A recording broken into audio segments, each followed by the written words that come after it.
Bonsoir, vous êtes dans un épisode bonus.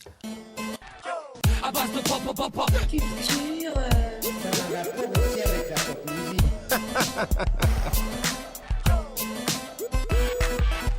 à base de pop, pop, pop, Culture.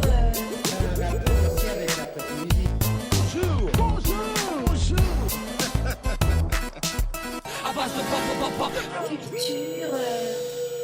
Bonsoir, vous êtes dans un épisode bonus à base de pop, Pop, pop. pop.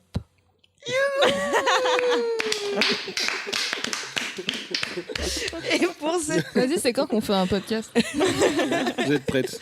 Vous êtes prêtes? Et oui, à base de pop, pop, pop, c'est un épisode bonus où c'est les invités qui interviewent les chroniqueurs. Non, je plaisante. Où c'est donc nos invités qui font l'introduction. Et je pense que là, on peut leur mettre un bon 19 sur 20. Quoi. C'était En 21. 21 sur 20. 21. C'était très, très classe. Moi, je mets 32. Qu'est-ce qui se passe? Qui dit plus? 74. Je dis plus. Camoulox. Et donc, cet épisode bonus fait suite à l'épisode qui est sorti il y a 2 semaines. Sur la représentativité. D'ailleurs, on est resté 2 semaines à Lille. Exactement, ça fait 2 semaines qu'on est à Lille.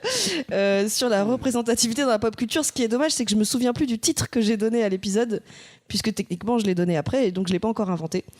Oh là là, on est en plein dans l'épisode d'avant sur. C'est pas un paradoxe temporel? Vous ou êtes je un suis peu perdu, coincé dans une boucle fermée. C'est exactement ça. Et donc dans cet épisode, on avait, et on a toujours, parce qu'elles sont revenues tellement elles ont aimé ça, les Accidental Queens. Quand tu mets des S quand il faut pas, mais quand il faut les mettre, tu les mets pas. Mais c'est chaud. Oui, Hein. je sais, j'ai du mal. C'est pour ça que truc de faut ouf. pas me laisser les introductions en fait. C'est une très mauvaise Pas idée. te laisser parler du tout, je pense. Sinon je déforme les noms. J'espère qu'il faut pas qu'on se représente une deuxième fois, hein, parce qu'une c'était déjà. Eh ben, c'est ce que j'avais dit en fait. C'est pas la peine de vous représenter une deuxième fois. Je vous invite à aller écouter la première partie de l'épisode d'avant où là vous aurez une grosse présentation. Mais juste pour résumer rapidement, les Accidental Queens, elles ont un studio de jeux vidéo. Elles ont sorti 2 jeux qui s'appellent Normal Lost Fun et Another. Ouais, Lost. J'ai peur de faire des Another Lost Fun. On a perdu pour Il n'y a pas de S, promis. Another Lost Fun, c'est un piège. It's a trap. Et en fait, cet épisode est dédié spécialement à elles. On va pouvoir leur poser plein de petites questions. Voilà, voilà. Est-ce que vous êtes prêtes? Oui. Oui. On fait une petite pause clope. C'est parti. Alors, je vais vous lire des questions qui ont été... Faut répondre le plus vite possible par oui ou non. Allez, vas-y. Et je vais vous lire des questions. Alors, je vous préviens, il n'y a peut-être pas forcément d'ordre. On a juste mis des questions qui nous passaient par la tête, qui n'ont peut-être pas de sens pour vous, mais vous nous le direz. La première étant... attention, ça c'est une question qui est bien facile. Comment on fait pour financer un projet comme... Normal Lost Fun et... Ok, alors juste par contre, combien de temps on doit tenir sur chaque question? Parce que sur une question comme ça, je pense qu'on peut faire tout le podcast. C'est si compliqué. C'est Alors, compliqué. c'est pas compliqué en fait, c'est juste qu'il y a plein de façons de le faire. Donc on peut parler de comment nous on a fait pour financer Normal Lost Fun. Quand elle dit c'est pas compliqué, c'est le sujet n'est pas extrêmement complexe, mais financer un jeu. Financer un jeu, c'est très compliqué. Et disons que vous, comment vous, Mais nous, vous avez pour fait nous, c'était pas compliqué parce qu'en fait, alors on va débunker un mythe tout de suite. C'est pas qu'on est hyper forte, hyper successful, tout ça. Non, c'est juste qu'on a le cul bordé de nouilles en fait. On a eu vachement de chance sur tout ce qu'on a fait, donc ça c'était bien. On était aux bons endroits au bon moment. Donc le prototype du jeu, donc qui avait été fait pendant la jam. Pour le continuer, on s'est posé la question au début, est-ce qu'il va y avoir un public? Et on s'est rendu compte que une façon de répondre à la fois à cette question-là et à la question de OK, et puis d'ailleurs si on veut le faire comme on le finance, c'était de faire un financement participatif. Donc on a lancé une campagne de financement participatif sur la plateforme Ulule. Et on avait demandé 10 000 euros, qui est pas une grosse somme en fait, hein, c'est pas du tout ce qui, Oui, ce je qui pensais que ça permettrait coûtait plus cher un jeu. Un jeu normalement ça coûte plus cher, ça coûte vachement moins cher quand on se paye pas pour le faire. Comme on le faisait à ce moment-là, on n'était pas encore, c'était pas encore professionnel, on était en mode soirée week-end sur notre temps libre pour avancer sur le jeu. Donc on ne se payait pas, donc les seuls coûts qu'il y avait, c'était les coûts annexes en fait, les gens qui bossaient pour nous et qu'on payait notamment.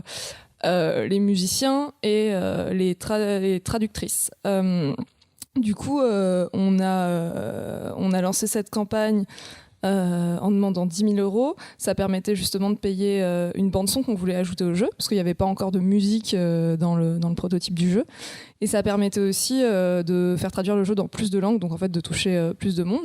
Et on s'était dit, voilà, si on arrive à avoir ça, c'est pas une grosse somme, donc c'est complètement atteignable, et ben ça veut dire qu'on va au moins pouvoir toucher un certain public, commencer à construire une communauté et sortir le jeu. Voilà, on ne voyait pas beaucoup plus loin à ce moment-là. C'est-à-dire que s'il y avait 2 personnes qui à L2 nous donnaient 10 000 €, c'était pas la même chose que s'il y avait 400 personnes qui Voilà. à toutes ensemble nous donnaient 10 000 €. Le but, c'était pas Deux tant... objectifs. T'as pas les mêmes attentes derrière. Exactement. En fait, c'est bien de financer le jeu, mais après, il faut quand même qu'il y ait des gens qui l'achètent derrière. Et ça commence. En fait, c'était le début de notre campagne de communication aussi, en fait.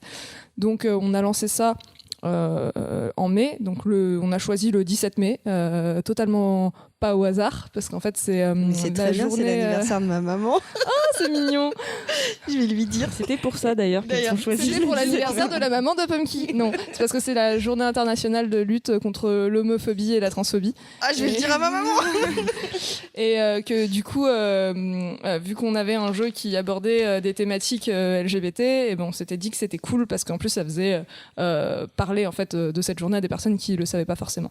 Et la campagne a duré plus longtemps que prévu, parce que en fait, c'est fini début juillet. On l'a fait rallonger parce que à peu près au milieu de la campagne, on s'est rendu compte que une campagne de financement participatif, il fallait l'animer. Puis on avait un peu rien foutu au début, donc on s'est dit bon, il faut se laisser un peu plus de temps de faire ça bien. Qu'est-ce qui se passe là ? Ah oui, on a notre jeu qui va aller à l'E3 sur le stand de gens qui veulent bien le mettre dans un coin. On va dire à Ulule que c'est une super opportunité. Du coup, est-ce qu'ils peuvent rajouter un peu de temps pour qu'on ait le temps de mieux faire ? Ils ont accepté parce qu'ils sont sympas. Et donc voilà, on a eu les 10 000 €, on a même eu 11 200 €. Donc ça, c'était la première moitié du financement. Après, il y avait un éditeur qui était intéressé par le jeu depuis le début. Et on allait les voir en leur disant voilà, on a eu cet argent-là, est-ce que vous êtes toujours chaud pour partir avec nous ? Ils ont dit oui, donc on a signé avec, alors à l'époque, avec Plugin Digital. Leur label d'édition à l'époque s'appelait Plugin Digital Label, maintenant il s'appelle Playdius, voilà. Qui sont spécialisés dans l'édition et la distribution de jeux indépendants, ils sont français. Donc ils ont rajouté encore plus de sous pour qu'on puisse aussi payer une communication digne de ce nom, c'est-à-dire qu'on fasse pas nous-mêmes juste 3 posts Facebook et animer un Twitter. C'est comme nous on fait. Voilà, que ce soit que ça passe du niveau amateur à un niveau professionnel et en fait qu'on puisse bosser avec des chargés de relations presse et qu'on puisse toucher un peu plus de journalistes, de presse généraliste aussi, et puis pas que en France en fait, et pas que dans notre réseau. Et voilà, ça a été l'intégralité du financement de A Normal Lost Fun, qui est du coup en tout ça faisait à peu près 25 000 €. C'est vraiment pas beaucoup et c'est pas du tout l'intégralité des coûts d'une vraie prod en fait. C'est juste que comme on l'a fait à la base en amateur, du coup on pouvait se permettre. Et Mais- donc, D'ailleurs, ça vous a pris 1 an à peu près donc sur cette année de développement, à aucun moment vous vous êtes payé en fait. En fait, on était financé par plusieurs moyens, notamment par le premier financeur du jeu vidéo français, à savoir Pôle Emploi. C'est ce que j'entends souvent. Oui. Merci Pôle Emploi. Mais d'ailleurs, je Avec voulais qui on travaille juste encore, préciser parce qu'on l'a pas dit. Les forces, Paul. On l'a pas dit dans l'épisode d'avant. Les jeux ne sont pas chers. Enfin, je trouve que c'est pas très cher sur. Moi, je l'ai pris sur Apple, enfin sur iTunes, je sais pas quoi là. C'est vraiment pas très cher. Donc c'est pour un super jeu, ça vaut le coup quoi. Faut y aller. En fait, c'était une volonté dès le début. On pouvait pas le mettre gratuit parce que simplement, si on le mettait gratuit, juste on pouvait pas se permettre de faire toutes ces dépenses en fait pour améliorer la qualité du jeu. Ce serait resté en fait un jeu de jam. On aurait pu le laisser à l'état de jeu de jam gratuit sur Internet, mais ça aurait été dommage. Et du coup, on s'est dit que 3 € c'était un bon compromis, c'est qu'à la fois nous, ça nous permettait de rentrer dans nos frais, mais en même temps, c'est super accessible. Et le prix, après, il est adapté en fait. Genre, c'est moins cher dans des pays où forcément le pouvoir d'achat va être un peu moins Différent. élevé. Je sais même pas si on a la main dessus en fait, mais les plateformes de distribution permettent. Ça dépend déjà complètement des plateformes en d'adapter fait. la plateforme, ouais. Apple par exemple, ils font un peu leur tambouille. C'est pour ça que d'ailleurs des paliers précis. c'est pour ça d'ailleurs que le jeu est pas à 3 € sur iOS, il est à 3,49 €. Ouais, mais que- franchement, je trouve que c'est pas grand chose pour un jeu qui est bien. Et puis au moins, tu te dis, je soutiens un truc sympa. Bah, c'est très gentil, mais j'aimerais bien que le monde entier pense comme toi. Malheureusement, il y a des gens pour qui dépenser plus de 1 centime sur un jeu, c'est déjà trop. Surtout s'il dure moins de 10 heures pour le finir. Franchement, j'ai beaucoup entendu ça, notamment dans les gens qui parlent pour les enfants. Je parle encore des parents. C'est mieux de dépenser 3-4 euros pour acheter un bon jeu à son gamin que de prendre des jeux gratuits dans lesquels vous allez avoir de la pub et qui va peut-être influencer votre gamin dans le mauvais sens. Ou des microtransactions qui vont lui donner déjà des bons réflexes de consommateur alors qu'il est encore enfant. Il va éclater votre carte. Voilà, je fais passer le petit papier pour les questions, comme ça c'est plus sympa. Ah, ok. Et là on va C'est rigoler. la question où il y a une étoile devant, c'est ça? C'est la question 2. Oui, donc en fait, la réaction, les réactions statistiques reçues en fonction des pays. Je sais pas si vous avez le retour de ça. Oui, on se demandait sur... J'ai pas compris la question. Je ne fais que lire, ce n'est pas moi qui... En fait, la question, il faut broder un peu quand même. Mais oui, il faut bien Tu écrire. aimerais ça, savoir, La question, si- c'est vous avez bien des stats qui remontent sur quels sont les gens qui achètent, quelles sont les cibles. On va être assez vague sur ce sujet-là parce qu'on n'a pas forcément le droit de donner tous les chiffres. Ah, d'accord. Mais en fait, on sait à peu près quelles sont nos cibles principales.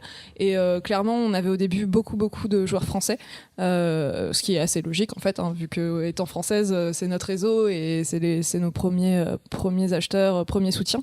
Et après, on a un peu touché aussi les États-Unis, donc l'Amérique du Nord. Public anglophone en tout cas, mais Ouais. du coup, surtout aux États-Unis. Surtout aux États-Unis, et puis derrière, après, on a tous les pays occidentaux en fait.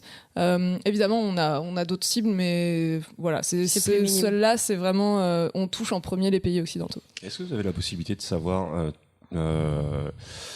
tout ce qui est piratage? Est-ce que vous avez justement un retour statistique sur le nombre de fois où votre jeu a été piraté? Est-ce que ça vous donne une idée un peu du manque à gagner ou des cibles que vous avez touchées?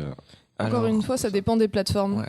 Sur Android, par exemple, vu qu'on connaît le nombre de téléchargements et qu'on sait très bien lesquels ont donné lieu à des transactions ou pas, on peut savoir à peu près combien de personnes ont piraté le jeu. Ouais. Comment tu pirates un jeu sur... Sur Android, en fait, tu peux juste donner un APK. Tu l'installes sur ton téléphone et ça fonctionne. C'est comme sur PC. Sur iOS, c'est beaucoup plus dur parce qu'il faut avoir jailbreaké son Le device. fichier donc, que ton téléphone télécharge depuis le store, tu peux le retrouver quelque part sur ton téléphone, le donner à quelqu'un d'autre et hop, ça marche. Ok, d'accord. Sur iOS, c'est la même chose, sauf que tu peux pas prendre ce fichier et juste le lancer parce que les iPhones sont faits pour être un peu plus sécurisés. Et donc, ça ne peut marcher que si tu l'as téléchargé toi-même depuis ton appareil, depuis le store. Et donc, il faut que tu l'aies payé. Sauf s'il est jailbreak. Ouais, mais quand tu fais ça, tu prends des gros risques sur ton téléphone, là où il y a toute ta vie, tes comptes bancaires. Enfin, d'un point de vue sécurité, c'est très très très dangereux après. Bah oui, voilà. Enfin, toutes les pubs pleines de malware qu'il y a sur tous les sites de piratage, voilà, c'est la même chose sur mobile. C'est la même chose sur PC d'ailleurs. Hein. Si tu pirates sur PC, si tu sais pas ce que tu fais, tu peux aussi te choper des virus. Donc oui, de toute façon, après nous sur le piratage, c'est pas quelque chose qui nous porte tant préjudice que ça parce que. Tu parlais de manque à gagner, mais en fait c'est un peu une fausse, c'est un faux sujet en fait parce que les gens qui vont pirater un jeu. Ça veut pas dire qu'ils l'auraient acheté s'il avait été moins cher. Ça veut même pas dire qu'ils en auraient entendu parler s'il avait été gratuit en fait. C'est le fait qu'il soit payant et qu'il y ait des gens qui l'aient acheté fait qu'il se retrouve sur les sites de piratage et c'est peut-être le seul endroit où cette personne va voir ton jeu. Donc finalement, si la personne joue au jeu, qu'elle l'ait acheté, piraté ou pas, en tout cas elle y a joué. Est-ce que ça veut dire qu'elle va acheter le suivant? Est-ce que ça veut dire que... Enfin, voilà, on a même eu des retours de personnes qui l'avaient piraté, qui l'ont kiffé et qui du coup sont allées l'acheter juste pour soutenir en fait. Hein. Et ça c'est bien. Et surtout, en fait, le plus important là-dedans, c'est que les personnes qui ont piraté le jeu, elles ont joué au jeu, donc elles ont reçu le message du jeu. Donc après, que ce soit en payant ou pas, nous en soi, tant que c'est pas l'intégralité de nos ventes qui partent comme ça, on en a un peu rien à faire. Quoi. Ça c'est un discours qu'on peut se permettre de tenir parce que on a quand même la chance d'avoir un jeu qui a fonctionné malgré le téléchargement et de piratage. Il y a plein d'autres studios pour qui c'est pas forcément vrai et ça les fait couler, mais voilà, nous à partir du moment où le jeu où on est rentré dans nos frais sur ce jeu et on ne devait plus d'argent à personne et où ça nous a permis de créer la boîte derrière en fait, télécharger le jeu quoi. Peut-être aussi qu'il y a eu cet élan de soutien pour des personnes qui ont téléchargé illégalement le jeu et qui derrière l'ont acheté avec leur vrai argent, parce qu'il y a un message fort dans le jeu qui a, enfin je veux dire, peut-être qu'ils ont été plus sensibles à ça plutôt que de payer un jeu où c'est juste un divertissement et qu'il n'y a pas vraiment de message fort derrière.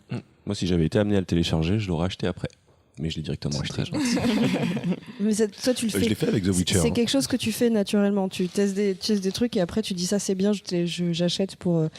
Voilà. Ouais, et puis c'est du jeu français. Et du coup, il est capable d'acheter 4 fois le même film en DVD. Ouais, je l'ai fait avec un jeu une fois, puis après j'ai acheté tous les DLC et tout. Je pense qu'au final j'ai dépensé tellement d'argent dans ce jeu. Je pense que si un jour il le savait, il me pardonnerait en fait d'avoir piraté le premier. Vous êtes obligé de me pardonner. Et pour rester un peu sur le. Enfin, en fait, non, là j'allais revenir en arrière, donc je vais zapper. Parce que j'allais vous demander si. Au niveau de la suite, est-ce que ça a été très rapide, justement, parce que tous les outils étaient déjà mis en place, ou est-ce que finalement il y a eu d'autres complications ou des trucs auxquels vous attendiez Alors, pas oui et oui. En fait, juste après avoir fait Normal Lost One, après l'avoir sorti, on a commencé à avoir des retours sur comment le jeu était perçu par les joueurs, par la presse, par tout ça. Ça a mis en évidence certains problèmes ou certains points certains défauts en fait du jeu dans sa conception. Et donc déjà de base ça donne envie de refaire mieux la prochaine fois et de corriger ces erreurs-là. Et puis aussi, on était parti d'un jeu qui avait été fait en 48 heures en jam, sur lequel on s'est dit, ok, maintenant on prend la même chose, on ne rajoute pas des caisses, juste on va finir ce truc-là proprement. Et du coup, pendant toute l'année pendant laquelle on a travaillé sur ce proto fait en 48 heures à l'origine, il y a plein d'autres idées et plein d'autres envies qui ont émergé, qu'on a choisi de laisser de côté, parce que si on rajoutait toutes les bonnes idées qu'on a au fur et à mesure, déjà elles sont peut-être pas toutes bonnes, et puis surtout on n'en finit pas en fait. Mais une fois que la prod était finie, on avait toutes ces idées un peu chouettes qui restaient en suspens, qu'on pouvait explorer. On avait effectivement des acquis techniques et même sur la conception, sur l'écriture, tout ça, il y avait plein de problèmes qu'on avait résolus, des questions auxquelles on avait trouvé des réponses sur la première prod, qui nous laissaient penser que ça serait sûrement plus rapide ou plus efficace si on devait en faire une. Et puis voilà, donc on avait l'ambition, on avait le prétexte de en faire un autre pour refaire mieux ce qu'on avait encore des choses à dire aussi, tout simplement. On avait encore des choses à dire, et puis on avait a priori tous les outils en main pour le faire, donc... Et évidemment, c'est le moment où normalement il y a une petite voix off, voix du narrateur, rien ne se passa comme prévu. En fait, on est parti du principe que comme on avait notamment, surtout les acquis techniques, en fait, ce qui fait peur en général au début d'une prod, c'est qu'il va y avoir tous ces challenges techniques, il faut le temps de se planter, corriger, itérer. Et là, on s'est dit, bah non, ça va aller. Et on est prend le même code, on change les SMS, c'est fini, ça y est, le jeu est fait. C'est caricatural, mais c'était à peu près ça en fait. Et du coup, on avait sorti le premier en janvier. On avait pris quelques mois déjà pour faire de la com dessus et aussi pour monter notre structure, parce que oui, on a sorti le jeu avant d'avoir une structure. Et le but c'était ok, maintenant, dès qu'on a monté la boîte, on se lance dans la deuxième prod, et puis à la rentrée, donc en septembre, on le sort et c'est plié, quoi. Je crois qu'on voulait commencer à bosser dessus en mars-avril, un truc ouais, comme voilà. ça. Sauf qu'en fait, en mars-avril, on a passé mars-avril à faire de l'administratif, parce qu'en fait, monter une boîte en France, c'est l'horreur.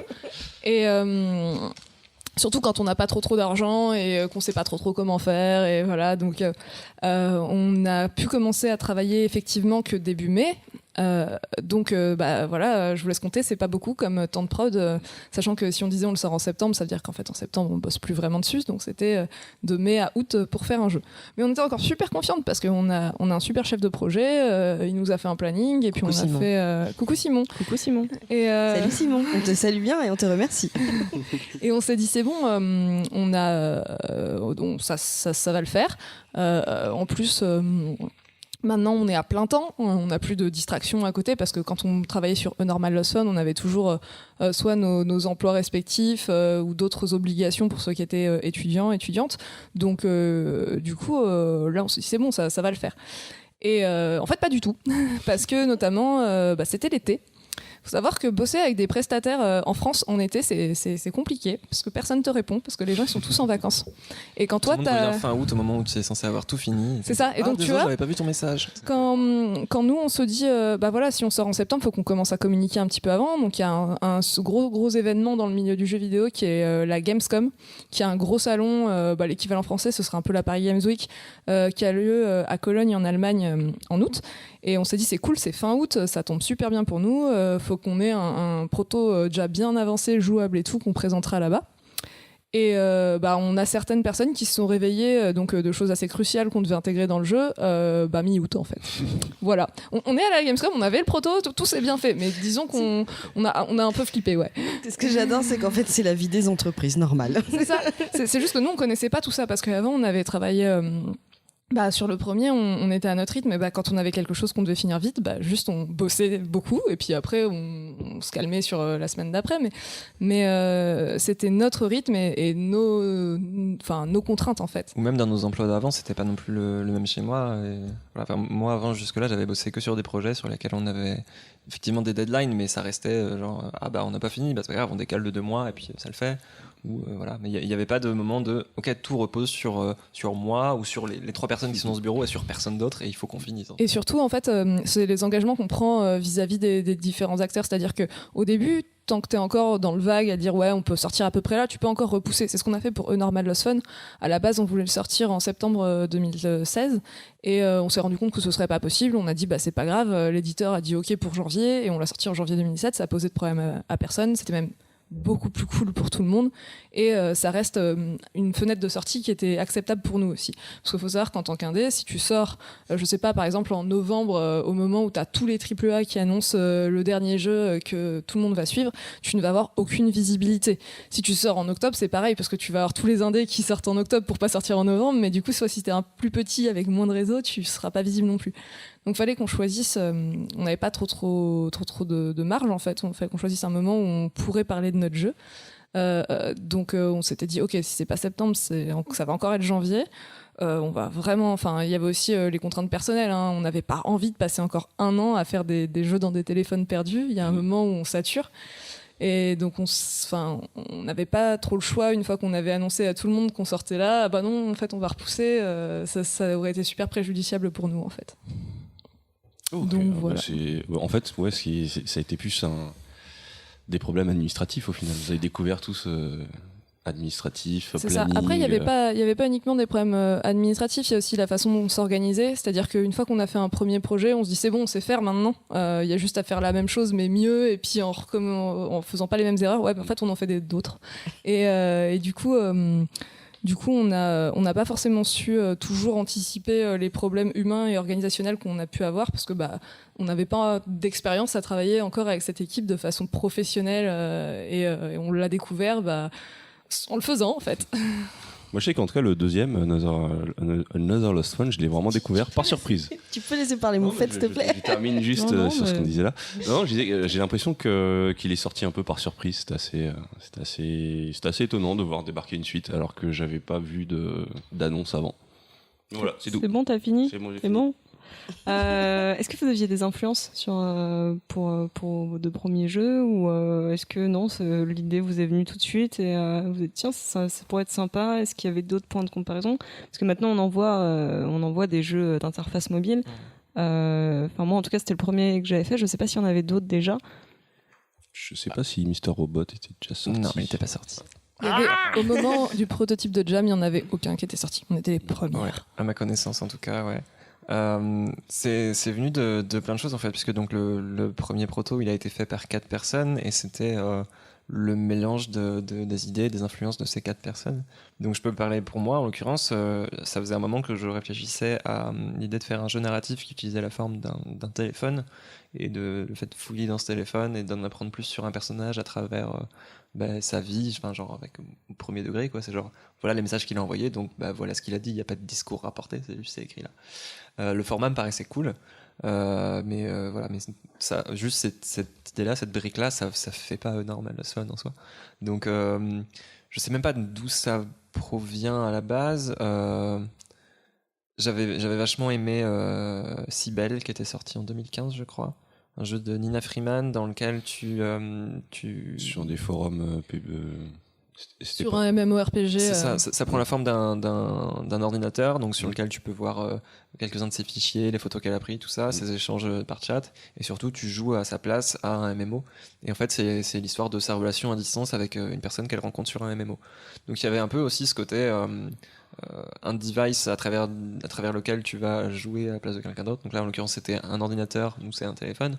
Il y avait ce côté messagerie instantanée qui en fait est le support de communication. Donc il y avait quelques trucs. Je pense que c'est une des influences. Il y en a sûrement eu d'autres. T'avais peut-être joué aussi à Emily is Away. J'avais pas joué à Emily is Away, j'en avais entendu parler, mais d'ailleurs j'ai toujours pas joué au premier en fait. J'ai joué au deuxième, mais j'ai pas joué au premier. Mais donc ouais, c'était des influences qui venaient d'un peu partout. Pour le reste de l'équipe, il y avait Her Story. Donc pour le côté plus enquête et mécanique de puzzle. C'est le jeu avec les vidéos, non? Ouais, c'est ça. C'est donc un interrogatoire de police découpé en plein de petites vidéos de 10 secondes à, je sais pas, 20-30 secondes. Et donc on voit que des morceaux de ce truc-là. Et tous les enregistrements sont rangés dans une base de données. Et chaque vidéo est accessible avec des mots-clés. Donc c'est les mots qui sont prononcés pendant la vidéo. Sauf qu'il n'y a pas de fil directeur en fait. Il faut regarder les premières vidéos qu'on nous donne et puis essayer de deviner quel mot je vais pouvoir chercher pour tomber sur d'autres vidéos qui vont m'en dire plus. Donc tout est super décousu et le but c'est de retrouver les bons éléments pour faire avancer cette enquête, mais juste par notre propre compréhension en fait. Donc ça aussi c'est un élément qu'on retrouve dans Normal Lost Fun, c'est qu'il n'y a pas de ok, tu as trouvé tel indice puis tel indice puis tel indice et tu coches des cases et après tu fais valider et ça y est, t'as résolu le truc. Les éléments ils sont tous là, mais on ne dit pas où, et quand tu les as compris, c'est toi qui as compris en fait. Le déblocage du niveau il se fait dans ta tête, il se fait pas dans le jeu. C'est juste qu'il y a cette étape de validation de puisque tu as compris, tu sais quel est le mot de passe. Et oui, effectivement, tu sais quel est le mot de passe. Il a été écrit nulle part et le jeu n'est pas censé savoir si tu l'as trouvé dans une soluce ou si tu l'as lu au bon endroit ou si tu as cliqué sur le bon truc. Il se trouve que tu as compris, visiblement. Donc voilà. Donc ça aussi, c'était une autre influence pour l'équipe. En vrai, un des trucs qui a le plus orienté la conception de Normal Lost Fun, c'était pur accident. C'est qu'à la Global Game Jam, ça se passait pendant le festival de la BD à Angoulême. Et il y a une personne de l'équipe qui voulait aller à une soirée le samedi soir. Donc c'était du vendredi soir au dimanche fin d'après-midi. Et le samedi soir, il y avait une soirée pour le festival de la BD. Et Estelle, qui était graphiste sur le proto, voulait aller à la soirée. Et comme on parlait de jeux narratifs, de Her Story, de tout ça, elle a dit mais en fait ce serait cool, je vais à la soirée et puis où on y va tous ensemble et puis on filme des trucs, on prend des photos, tout ça, et le but c'est de découvrir ce qui s'est passé pendant une soirée à partir de prises de vue réelles et tout ça, et ça pourrait faire un super concept et tout. Elle avait joué à un jeu qui s'appelle Wire Die, qui raconte un week-end d'intégration qui a été filmé par différents téléphones, différents trucs comme ça. C'est exactement ce pitch-là, en fait. Il s'est passé un truc pendant le week-end d'intégration et on le découvre à travers différents points de vue et tout ça. Il faut reconstituer ce qui s'est passé par différentes sources. Donc on avait ce pitch-là et c'est à partir de ça qu'on a commencé à broder, qu'on a cité d'autres références, qu'on a construit peu à peu le pitch du truc. Finalement, on n'est jamais allé à la soirée, on n'a jamais fait de prise de vue réelle de quoi que ce soit. Et tout est dessiné en fait, les photos c'est des dessins et tout ça. Il n'y a pas de vidéo parce que contrainte technique et c'était chiant à faire en 48 heures, mais voilà, donc ça venait à la fois d'un peu partout et en même temps pas d'un jeu en particulier ou d'une envie en particulier. C'était vraiment le mélange des différentes influences et des différentes idées de chacun. Sur le deuxième jeu, ensuite, il y a pas mal de choses qu'on a améliorées parce que justement, on était un peu précurseur au niveau de l'interface de téléphone dans un jeu. Mais en 2016, il y a plein d'autres jeux qui sont sortis. Il y a eu Sarah is Missing, Replica. Il y a eu un jeu français qui s'appelle Heart Attack, qui nous a pas mal inspiré après dans le design de l'interface du deuxième. Et en fait, on a regardé ce qu'ils avaient fait. On s'est dit, ah ouais, c'est vrai qu'il y a tous ces trucs-là en fait, qu'on n'a pas du tout cherché à explorer. Donc il y a des choses qui étaient pas pertinentes pour nous. Par exemple, Sarah is Missing, c'est un jeu d'horreur, un thriller. C'est pas du tout la direction qu'on voulait prendre. Mais par contre, on s'est dit, ok, comment eux ont réglé des problématiques auxquelles on avait aussi été confrontés et qu'est-ce qu'on peut en tirer pour améliorer le suivant en fait. C'est bien. En fait, vous avez devancé une question. Du coup, je vais en prendre une autre. Je crois que c'était ta question en plus. C'était, est-ce que du coup, dans l'avenir, vous souhaitez rester sur un format indépendant? Est-ce qu'un jour vous voulez aller vers quelque chose de beaucoup plus gros? Non. Question suivante. D'accord. Non, mais c'est une vraie question en fait. Ouais. On s'est posé la question déjà au moment où on a monté la boîte cette boîte elle a vocation à devenir quoi plus tard. Qu'est-ce dans- qu'on veut faire de Oui, cette structure? qu'est-ce que vous voulez, en fait? C'est Accidental Queens en Ouais. fait. Et Accidental Queens, du coup, c'est exactement ce qu'on voit dans les premiers jeux, mais du coup, il faut clarifier un petit peu parce que Accidental Queens, ce n'est pas les jeux dans les téléphones, c'est autre chose que ça. Mais déjà, c'est une structure qui est. Elle sait déjà ce que c'est, elle a lu la description sur le site. Hein. Oui, j'ai lu la description sur le site et ça va avec. Ça va avec. En fait, c'est bête parce qu'on a posé la question avant d'avoir la description. Enfin, on a Ah. écrit la question avant d'avoir la description. C'est pas grave, j'ai plein de questions. Non, mais du coup, je vais la dire Ouais. autrement. C'était parce que du coup, la description dit bien que vous voulez aller dans les sujets de société. Ouais. Mais du coup, je vais un petit peu développer cette question. Est-ce que vous avez déjà d'autres thèmes que vous voudriez explorer? Est-ce que vous êtes prête à en parler? Est-ce qu'il y a des thèmes qui vous intéressent? En vrai, je faisais la blague, mais c'était déjà très très intéressant comme question. Là, on a encore une deuxième. Est-ce qu'il y a des trucs qu'on peut livrer maintenant sur les Non, mais c'est qu'on va plutôt aborder dans plus tard, je ne sais vos pas. envies à vous. En dans, fait. dans l'idée, quand on a monté la boîte, on a pris un temps pour réfléchir ensemble. Donc nous deux plus Elisabeth, qui était notre ancienne associée, on s'est dit, ok, c'est quoi nos valeurs? En fait, qu'est-ce qu'on a envie de porter avec cette structure? Et qui était plus ou moins raccord hein, pour à peu près toutes. Donc sinon, on n'aurait pas Sinon, fait ça aurait été la. compliqué. Voilà. Déjà, par rapport à la taille de l'entreprise, on s'est toujours dit qu'on voulait pas grossir trop. C'est-à-dire se développer, oui. Si on aimerait bien, pas être juste deux personnes en galère à devoir prendre que des freelances. On aimerait bien pouvoir avoir un truc un peu plus structuré et pérenne. Mais par exemple, pour nous, si on arrive un jour à une team de 10 personnes, on est bon, quoi. On n'a pas envie de devenir Ubisoft hein, pour caricaturer. Parce que c'est super compliqué au bout d'un moment de fédérer tout le monde autour d'un vision. ensemble de valeurs et C'est ça. d'une vision commune. Et pour nous, la vision commune, elle est vraiment au centre du projet, en fait. C'est ça. Accidental Queens, c'est avant tout une vision commune en fait. Et du coup, cette vision, ça rassemble beaucoup de choses. Donc déjà, il y a au niveau de la création des jeux en eux-mêmes, on sait qu'on veut faire des jeux qui disent des choses. Ça veut pas dire qu'on va se cantonner à des jeux narratifs au sens textuel ou premier degré. Peu importe le littéraire, quoi. format, et C'est ça. c'est le message qui compte. Voilà, on pourrait faire un shoot 'em up, hein, mais si le shoot 'em up il est super deep et qu'on raconte une histoire et que voilà, ça nous dérange pas. Après, on a quand même la vocation à être accessible parce qu'on pense qu'aujourd'hui le jeu vidéo le jeu vidéo est un média culturel et aujourd'hui il est encore trop cantonné à un public très spécifique, alors qu'en fait, on pourrait toucher beaucoup plus de gens si on faisait justement des jeux qui parlaient d'autres sujets. Nous, dans les Lost Fun, on essayait de parler de sujets du quotidien. C'est des sujets qui, jusqu'à récemment, étaient assez peu abordés dans les jeux vidéo, et c'est dommage parce qu'il y a plein de choses à dire, et c'est des sujets qui sont abordés dans la littérature, qui sont abordés dans le cinéma, et pourquoi pas dans les jeux vidéo, en fait. Et donc, il y avait cette volonté-là aussi d'essayer de faire de l'innovation à la fois dans la façon dont on traite ces sujets-là, donc dans les mécaniques de jeu. À l'époque, l'interface de téléphone, c'était un truc qui était innovant, mais aussi dans ce qu'on raconte et des thèmes qu'on aborde. Et du coup, quel thème? Du coup, les thèmes.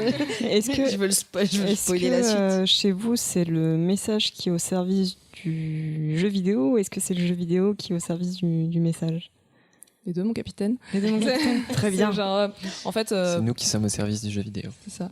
En fait, on a sur Lost Fun, on avait un peu un truc qu'on voulait vraiment pas perdre de vue. C'est à la fois, on veut que le message y passe de la meilleure façon possible, mais en même temps, il faut que ça reste un jeu. On fait pas des serious games. Il y a des serious games qui sont sûrement très bien, mais là, l'idée, c'est d'abord de vendre un jeu, en fait, et qu'on s'amuse quand on y joue, ou en tout cas qu'on s'amuse, qu'on trouve ça intéressant, divertissant. Et le message, il arrive dans un second temps. Par contre, il n'arrive pas du tout dans un second temps en termes de développement. C'est vraiment le truc qui est au centre. Quand on développe, on y pense tout le temps. On essaye de faire en sorte qu'il soit amené de la meilleure façon possible. Mais pour les joueurs, ça doit être quelque chose qui arrive... c'est smooth, quoi. C'est pas genre... c'est très bien fait, hein. regarde, Leçon 1, asseyez-vous. c'est ça. On voulait éviter le côté trop leçon et aussi le côté moralisateur en fait. C'est-à-dire que on peut commencer à jouer à ce jeu en connaissant rien des thèmes, et ça a été le cas pour beaucoup de personnes, mais à ce moment-là le jeu n'est pas censé te dire bonjour, toi qui ne connais rien, je vais t'apprendre des tas de choses, parce que c'est le meilleur moyen d'avoir une Ça fait personne fuir. qui n'y connaît rien et qui va se dire j'ai pas envie d'avoir une leçon maintenant, je vais juste fermer ce jeu et jouer à autre chose en fait. Donc si on voulait vraiment délivrer le message qu'on voulait délivrer à des personnes qui ont besoin de l'entendre, ça impliquait de même pas les prendre par la main en fait, c'est-à-dire même pas leur dire qu'il y avait un message, mais juste on va illustrer des choses, on va mettre en lumière des choses. Et quand on a fait Another Lost Fun, dès le début, on a essayé de fixer quels étaient les enjeux et les objectifs de ce jeu. Et Simon a très bien fait ça. Il a écrit sur une feuille de papier. Il a écrit sur une feuille de papier les trucs qui étaient les plus cruciaux pour le jeu, genre les trucs qu'il fallait absolument qu'il y ait dans le jeu, sinon c'est pas bon, et les trucs qu'il fallait surtout pas qu'il y soit, sinon c'est pas bon non plus. Et il les a affichés au mur et on les avait sous les yeux pendant toute la prod. En fait. Vous n'aviez pas le droit de déroger à ça, c'est ça? Exactement. C'est-à-dire que s'il y a une décision à prendre sur la conception ou quoi que ce soit dans le jeu, c'est d'accord, mais est-ce que ça respecte ces trucs-là? C'était pas une longue C'est liste. comme une mais... bible en fait, c'est votre bible. Ouais, mais vraiment la plus concise possible. Et notamment, ce qu'il y avait l'essence dessus, du truc, quoi. Ouais. Ce qu'il y avait dessus, c'était notamment mettre en lumière, en fait. Donc, Another Lost Fun, c'est pas un jeu qui donne des solutions à un problème. C'est pas un jeu qui est censé t'apprendre à réagir si tu te trouves dans la même situation que le personnage principal ou si tu connais quelqu'un qui y est. C'est juste illustrer cette chose-là de la manière la plus vraie et la plus juste possible. Et voilà, parce qu'on n'est pas qualifié pour te dire voilà comment il faut réagir. Et d'ailleurs, il y a rarement une bonne manière de réagir. Mais en fait, pour moi, c'est une sensibilisation au sujet en fait. Exactement. C'est ça. Mais sensibilisation par l'illustration, en fait. On va te donner un exemple dans un cadre qu'on maîtrise totalement et où personne n'est en danger, mais d'une situation qui est très problématique avec une personne qui est manifestement en danger, mais c'est de la fiction. On est parti d'un point de départ qui était on veut aborder un thème. Nous-mêmes, on n'est pas concernés par le thème. C'était moins le cas sur le premier, parce que le premier, on parlait de choses sur lesquelles on était concernés, dont on pouvait parler en premier avec notre expérience, puis ensuite avec l'expérience de proches et de gens qu'on interrogeait. Là, c'était un thème qui ne nous concernait pas directement. Et du coup, on s'est dit, ok, quelles sont nos préconceptions sur ce thème? Il y a sûrement plein de trucs qu'on pense qui sont en fait des clichés et genre c'est pas vraiment ça. Et on a été demandé à des personnes qui s'y connaissaient, donc des associations, un psy qui bossait avec des personnes qui pouvaient être victimes de violences psychologiques. Et on a demandé, si on devait parler au grand public, quel est le plus gros cliché qu'il faut absolument débunker sur ce thème. Et du coup, on est parti de ça pour faire le scénario, en fait. Donc nous-mêmes, on a appris énormément sur cette prod et on a essayé de retransmettre ce que nous, on avait appris, ce qu'on avait compris de ce sujet à l'intérieur du jeu. Mais ça sort pas de juste notre opinion. C'est pas une tentative de convaincre des gens de ce que nous on pense. Il n'y a pas d'opinion, en fait. C'est juste de montrer quelque chose et après... C'est ça. Bah c'est très réussi dans le genre, parce que c'est vrai qu'on a à aucun moment on a l'impression qu'on nous dicte une leçon ou qu'on nous dit on n'a pas l'impression de bien. Alors cela dit, il y a tout de même des personnes qui trouvent déjà que les Lost Fun sont trop moralisateurs, notamment ça va être des gens qui vont être touchés en fait par ce message, qui vont avoir l'impression que ça s'adresse justement à eux, que en gros qu'on leur dit ce que tu pensais avant c'était mal, même si à aucun moment dans le jeu nous on le dit, tu peux quand même te sentir visé en fait. Et c'est pas très grave parce que il y a des gens que ça va peut-être braquer, mais on pense qu'on a tout de même fait un travail suffisamment bon pour pas non plus être faire émettre de jugement en fait sur ces personnes-là, et potentiellement ça les fera réfléchir plus tard, donc c'est pas très très grave au final. C'est-à-dire que si tu en arrives au point où tu te sens visé jugé ou visé, c'est que tu as quand même pris le truc vachement à cœur, donc quelque part...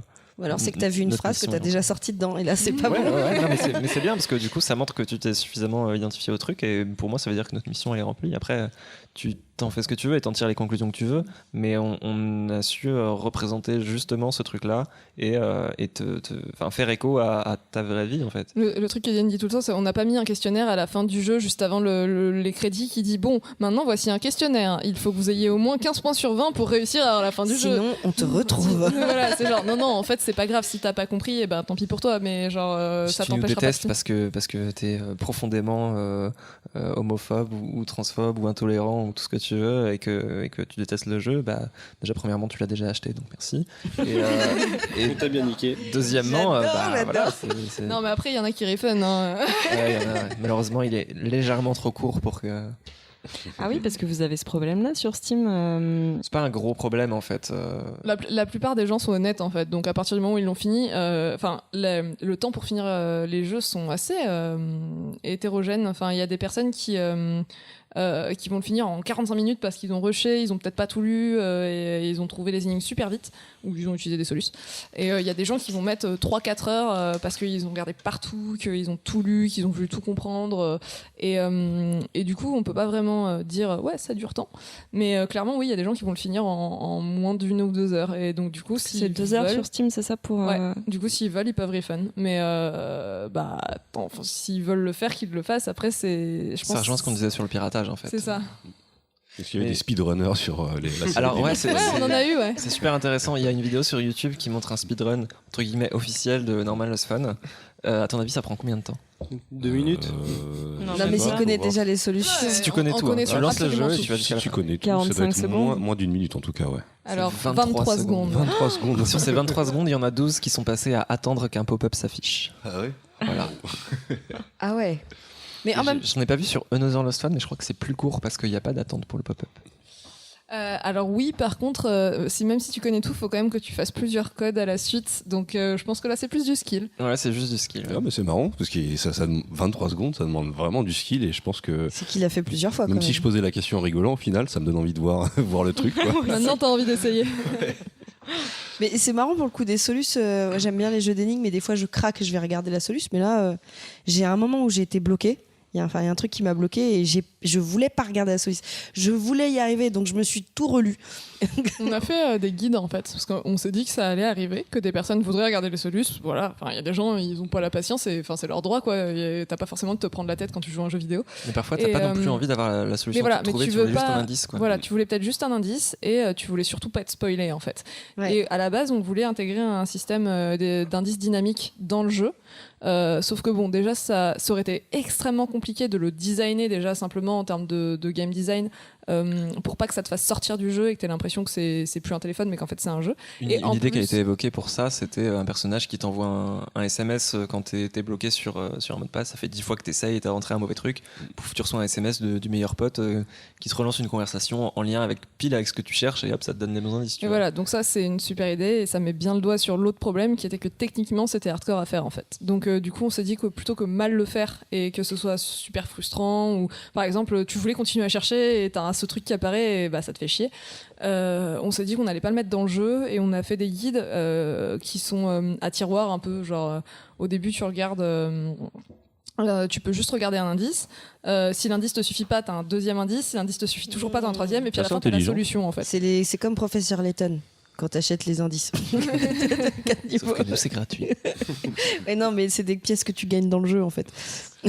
Moi, j'avais Ponky, je me souviens, sur le deuxième, je la harcelais sur Messenger. Ouais, Oui. dis-moi, c'est Non. comment Elle me disait non, tu sais, du coup, je Non, trouvais tu toute peux seule. trouver toute C'était seule. gratifiant, mais putain, ça fait mal. Non, mais je sais qu'au final, tu m'en aurais voulu si je t'avais donné le. C'est vrai, non, j'étais beaucoup plus fière que moi. Voilà, tu vois, Mais bon. c'était éducatif. Moi, je voulais savoir si vous avez eu justement, tout à l'heure, vous évoquiez un peu les retours que vous pouvez avoir de personnes qui sont un peu réfractaires au sujet ou qui se sentent concernées. Mais est-ce que vous avez eu des retours de personnes Concernée par les concernées sujets. par les sujets et à chaque qui ça a soit débloqué quelque chose, soit vraiment aidé, soit. Alors, le truc le plus agréable à lire, c'était une personne qui a dit j'ai joué à A Normal Lost Fun et après, bah, du coup, j'ai fait mon coming out et j'ai eu le courage de le faire grâce à ce jeu. Oh. Donc, il y a eu des trucs super positifs. C'était même pas un mois après le proto, je crois, donc c'était vraiment Ouais. au tout début. Mais des messages comme ça, on en a encore. On en a encore régulièrement et c'est un truc qui est super gratifiant Raison. parce que tu te dis que en fait, tu fais pas des jeux pour rien et que ça touche vraiment des gens en fait. Mais on va dire que ça, c'est plutôt des retours qu'on a de personnes plutôt jeunes ou alors en questionnement. Et en fait, je pense que pour ces personnes-là, c'est un jeu qui leur parle. Et c'est la cible en fait. Alors que par contre, on a pu avoir des retours hyper négatifs de personnes LGBT qui ont vu la représentation qu'on a faite et qui ont dit ah c'est horrible. En plus, il y a une invasion de la vie privée et du coup, vous êtes en train d'encourager alors je sais plus exactement les mots qui ont été employés, mais genre en gros c'est du tourisme émotionnel de personnes LGBT et c'est horrible et je cautionne pas ça. À la fois, c'est cool quand t'as un pote qui est prêt à genre t'expliquer et répondre à des questions hyper personnelles et genre oui ça peut vachement t'apprendre des choses et du coup après t'es moins maladroite et tout, mais il y a des personnes qui vont se braquer en fait si tu leur poses ce genre de questions et c'est Ah bah leur oui, droit c'est parce normal, que, bah, oui. t'as pas forcément envie qu'on te pose des questions hyper intimes sur des trucs dont tu veux pas parler. Et c'est vrai que là ce qui est bien, c'est que on pouvait se permettre de faire de la pédagogie. C'est que des personnages qui sont fictifs. Alors évidemment on a demandé à des vraies personnes de nous confier des témoignages dont on s'est inspiré, mais Oui, mais ces personnes Mais, étaient d'accord pour mais le ces personnes faire. étaient d'accord pour le faire. Et surtout, tu peux avoir du coup plein d'informations sans jamais justement aller embêter des gens et leur poser des questions hyper privées. C'est Et ça. du coup, les personnes qui ont eu un avis négatif sur ce sujet-là, c'est des personnes qui ont du mal à comprendre que c'est un jeu vidéo. Il y a personne de réel dedans. Ouais. Et en fait, tu ne fais de mal à personne de réel en y jouant. Tout comme quand tu tues des gens dans Call of Duty, tu ne tues pas des vrais gens en fait. Donc, et je pense que Et quand tu tues des animaux dans Assassin's Creed, c'est pas des vrais animaux. Mais du coup, c'est le fait que le jeu soit aussi proche du réel en fait Oui, je pense fait que ça doit que mettre beaucoup une. de gens n'arrivent pas à faire la différence et ont l'impression. ça les touche. C'est ça. En fait, il y a des gens qui veulent même pas jouer au jeu parce qu'ils trouvent ça trop gênant, alors que juste c'est un jeu quoi. Ouais, j'ai raconté ça tout à l'heure en off. Je parlais de l'expérience sur Replica, justement. Je crois là, c'est qui est la suite non officielle de Sarah is Missing. Et autant sur votre jeu, avec votre direction artistique, finalement, ça crée quand même déjà cette distance où on sait qu'on est sur un jeu. Parce que c'est vrai que je l'ai vécu dans le métro en jouant à Replica, où c'est des vraies photos, des vraies vidéos. Et je me suis rendu compte qu'autour de moi, les gens devaient se dire que je stalkais quelqu'un, que je regardais ses vidéos intimes et tout. Et donc, ouais, non, ça me surprend que finalement qu'on vous ait quand même attaqué sur ce côté. Oui, parce que les c'est photos, du c'est des dessins, c'est voyeurisme, pas des c'est vraies du, photos. hyper bien Ouais. amené dans votre Ouais. jeu. Enfin, je veux dire, je vois pas de quoi vous pouvez être taxé en fait. Enfin, c'est juste super nécessaire d'avoir des jeux comme ça et de. Mais après, on avait pas mal travaillé ce côté-là pour que. Enfin, pas mal.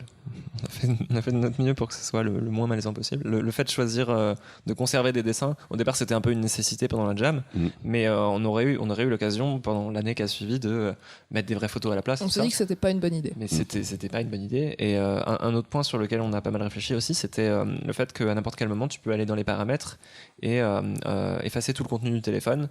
Et c'est la fin du jeu, en fait. Ça y est, le truc est fini. Et voilà. Parce que pour plein de gens, en fait, leur premier réflexe en trouvant ce téléphone, en voyant qu'il y a des messages et tout ça, c'était ok, mais j'ai pas envie de fouiller, en fait. Donc je veux. Et c'est pas juste je veux quitter le jeu, genre j'arrête de jouer, mais c'est dans cette histoire, moi en tant qu'acteur principal de cette histoire, je veux mettre fin à ma fouille dans ce téléphone en fait.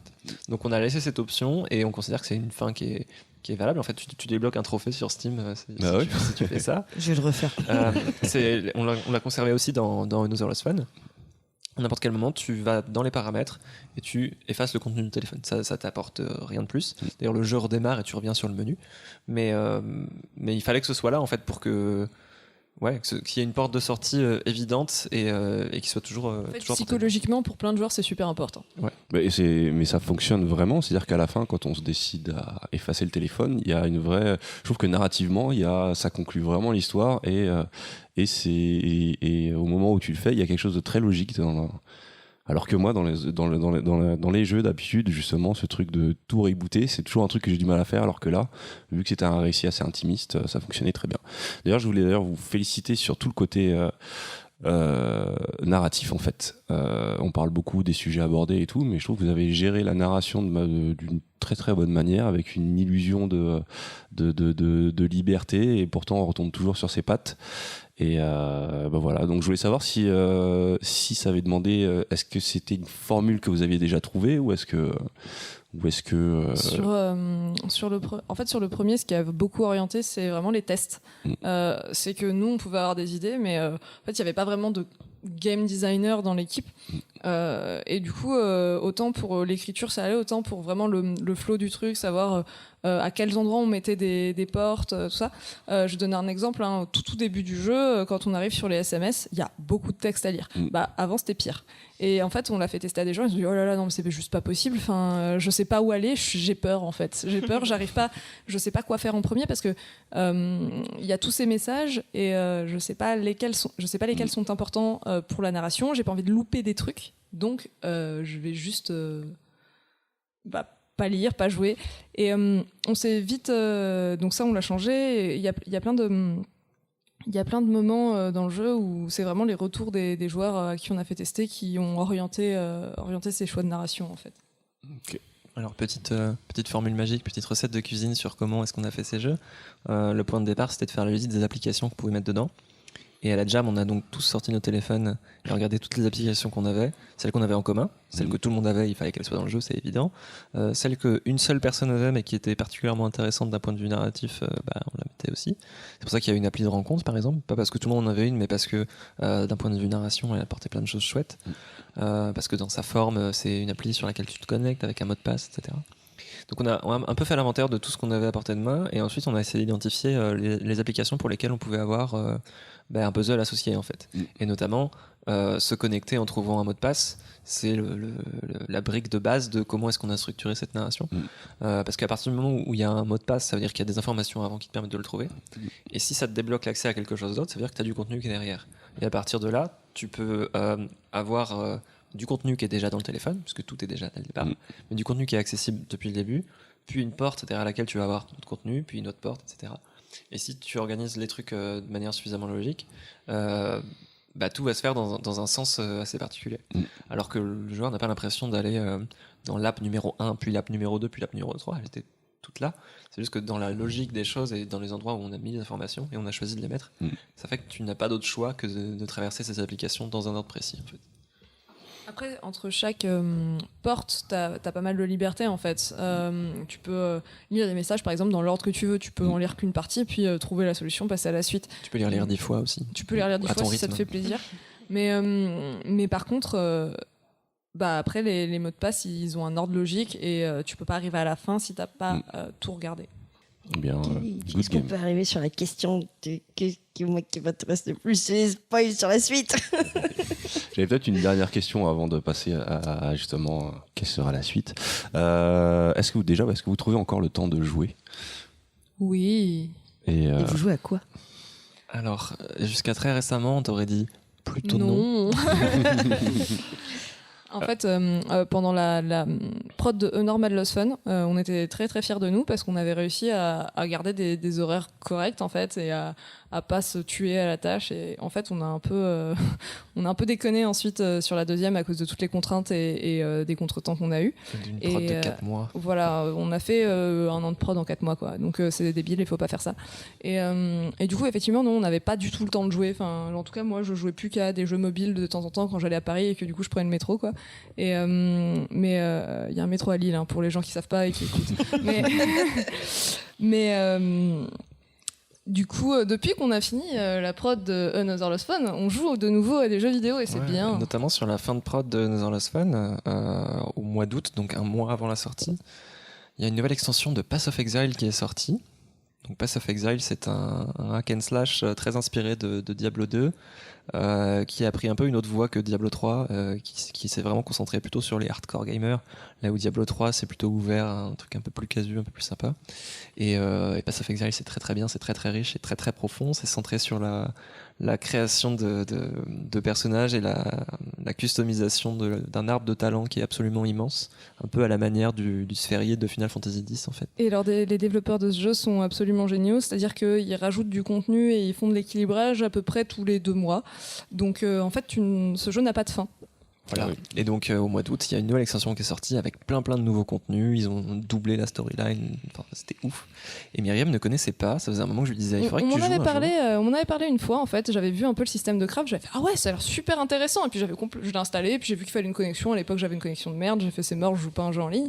Et voilà, faire plier. Et en fait là, Yann m'a dit ce serait bien que tu joues avec moi à la sortie d'extension. J'ai dit ouais, ok, pourquoi pas. Je pense que là, je dois en être à peu près à 700 ou 800 heures de jeu. Ah oui, quand même. Depuis août. J'ai rencontré mes maîtres. Mais après, moi en fin d'année, j'ai joué à tous les jeux que j'avais ratés en 2017 et j'ai découvert plein de choses chouettes. J'ai joué à Oxenfree enfin, j'ai joué à Tacoma que j'ai adoré, j'ai joué à Firewatch que j'aurais pas dû attendre aussi longtemps avant de jouer. J'ai joué à The Witness que j'ai détesté et je peux vous en parler très très longuement autour d'une bière une autre fois. Voilà. Non, mais c'est bien parce on pourrait s'imaginer que vous ne jouez qu'à des jeux sérieux et qui mais bon, non, il y a du. En fait, en tout cas, c'est mon avis. Je pense que c'est vraiment important d'avoir des références qui sont variées et d'ailleurs pas que du jeu en fait. Quand j'avais du temps libre récemment, je me disais pas forcément genre je vais aller jouer, et plutôt tiens si je lisais pas un bouquin ou si j'allais pas lire des articles sur tel sujet qui m'intéresse.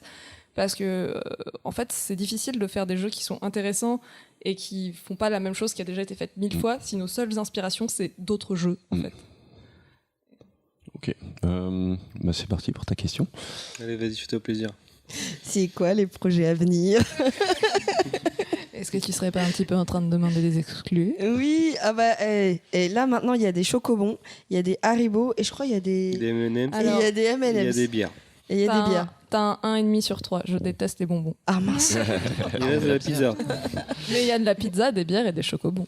Alors, juste après Another Last One, on a fait une petite pause de quelques mois où on s'est dit ce serait chouette que les gens nous connaissent autrement que comme le studio qui fait des jeux dans des téléphones. Et on voulait vraiment remettre un peu à plat l'image d'Accidental Queens et c'est quoi qui on est, c'est quoi notre propos, c'est quoi notre raison d'être. Fallait pas oublier que Accidental Queen c'est un peu un studio qui s'est construit sur un projet de jam et c'est aussi très très important le côté en fait on fait des petits trucs puis c'est super innovant et on a envie de les pousser plus loin. Alors, est-ce que vous avez pensé à faire Another Lost Beeper? Et ben justement, on s'est dit, on va arrêter de faire des Another Lost quoi que ce soit, parce que vraiment, il faut que les gens arrivent à se détacher de cette image-là. Par contre, on a plein d'autres pitchs qui traînent, plein d'autres idées qu'on a balancées et auxquelles on a réfléchi 10 minutes et pas plus. Et pourquoi on ferait pas des jams? Et donc au mois de novembre, on a fait 2 semaines à la suite, une jam d'une semaine, donc une semaine puis une semaine, en invitant des guests, des gens qu'on connaissait. Donc, c'était votre propre jam, c'était pas C'est ça, c'était juste avec entre que nous dans notre studio en mode on a envie de faire des jeux avec nos potes. Voilà, avec une autre contrainte aussi qui était on sort d'une prod qui était difficile avec un rythme de fou, donc ce sera une semaine, mais pas une semaine où on bosse à fond et on dort pas la nuit comme on peut faire dans une jam de 48 heures, mais plutôt une semaine en mode horaire Chill. de bureau classique, même vraiment chill. À peu près au rythme de Baldwin. Voilà, D'accord, c'est c'est ça. violent, quand même. C'était la Baldwin Jam. Mais C'est génial comme nom. du coup, on a pris toutes les idées qu'on avait qui étaient un peu innovantes, qui nous ressemblaient, qui avaient du sens à explorer en une semaine, parce que si c'était vraiment une idée beaucoup trop bien et qu'on voulait en faire une vraie prod, bah, on en aurait fait une vraie prod. Spoiler, c'est ce qu'on a fait au final. Voilà. Hein. Et si c'était une idée vraiment trop naze, au bout de 15 minutes, on la jette, on la fait pas non plus. Mais du coup, on a identifié 2 projets qui nous plaisaient vachement et qu'on a essayé de pousser en une semaine. Au final, le premier, on avait super mal estimé Le premier c'était super intéressant en termes d'expérimentation. Ouais. On a fait plein de trucs en fait, plein de petits trucs expérimentaux autour de l'idée d'une histoire d'amour avec une IA. Donc il y avait un passage où une IA essaye de nous séduire et un autre où au contraire c'est nous qui essayons de séduire une IA. Ouais, c'était une réflexion sur la notion de sensualité dans une relation humain-machine. Donc qu'est-ce que c'est l'équivalent de caresser les cheveux ou faire un bisou sur le nez? Il y avait des a plein de emojis ou sens pas? pour nous. Est-ce qu'il y avait Donc, il y avait des effectivement des emojis. Diane est fan Il faut d'emojis. savoir que Diane est une experte. Moi je dis c'est une experte, hein. C'est l'encyclopédie Experte, des je sais emojis. pas, mais non, il y a des gens qui s'y connaissent beaucoup plus que moi. En fait, elle prépare une thèse sur le consortium Unicode et les emojis. Non, c'est faux. Mais voilà, donc on avait envie d'explorer ce truc-là, mais on n'avait pas forcément d'idée de mécanique, de déroulement du truc, tout ça. Donc ça a été vraiment une semaine un peu d'exploration. Et malheureusement, à la fin, on avait été un peu trop ambitieux sur tout ce qu'on voulait mettre dans ce jeu-là, donc on n'a pas pu en faire une version qui était jouable et qu'on a pu Moi rendre j'étais publique. contente, j'ai fait des trucs qui bougeaient et qui étaient jolis. Je pense qu'au final, tout le monde était... Les graphistes sont toujours contents. Tout le monde était content en fait, mais c'est juste on n'avait pas un truc qui était suffisamment abouti pour se permettre de le lancer publiquement et de dire aux gens bah, vous pouvez le tester, c'est par là, parce que notamment à cause des thèmes qu'on traitait dans ce truc là, il y avait aussi toutes les notions de consentement, par exemple, genre comment est-ce qu'on négocie le consentement dans une relation où on tape une commande et d'un coup on est super administrateur sur un ordi. C'est une question qui est à la fois super intéressante, en même temps super perchée et bah, qui fait écho à des vrais trucs importants de la vraie vie. Enfin, le consentement c'est important. Et du coup si on a un jeu qui est un peu mal fini et qui a un message un peu pété dedans, on n'a peut-être pas envie de le donner comme ça. En fait, ça marchait bien si on était là à côté pour expliquer bah regarde, là on a essayé de faire ça et du coup c'est pour ça que ça ressemble à ça. Et si on n'est pas là et que une personne y joue et qu'elle se dit complètement l'inverse de que des messages et des valeurs qu'on veut faire passer, ouais, c'est un petit peu problématique. Voilà, mais donc on a fait un truc très très chouette, trouvable mais sur internet. pas fini quoi. Mais il y a des screenshots et il y a quelques tweets qui expliquent un peu vers quoi on voulait aller. Mais voilà. Et la deuxième semaine, on a fait un truc qui nous faisait plaisir depuis super longtemps, qu'on avait envie de tester. On a fait un jeu de société augmenté. Voilà. Ouh. Donc à mi-chemin entre un jeu de société avec un plateau, des cartes, enfin jeu de société physique quoi, et une app sur téléphone. C'était un prétexte pour pouvoir aller au tech shop de Lille et découper des trucs et faire des pièces, un plateau et tout. Avec, C'est trop cool. et genre pouvoir regarder une découpeuse laser en live en train de Voilà. découper des hexagones, c'est extrêmement satisfaisant. J'ai mis des gifs sur Twitter, je vous conseille d'aller voir. Le point de départ c'était juste ok bah tout le monde a un téléphone dans sa poche et du coup ça donnerait quoi un jeu de société multijoueur où on utilise le téléphone comme un élément de jeu, comme si c'était un autre pion ou un bout de plateau ou quoi que ce soit. Et on a bossé avec un de nos potes qui est game designer de jeux de société justement, qui avait un peu réfléchi à la question de son côté aussi, et puis avec qui on a pu poser un concept qui nous paraissait cool et essayer de faire en une semaine tous les éléments qu'il nous fallait pour en faire une version physique le vendredi. Et on l'a fait.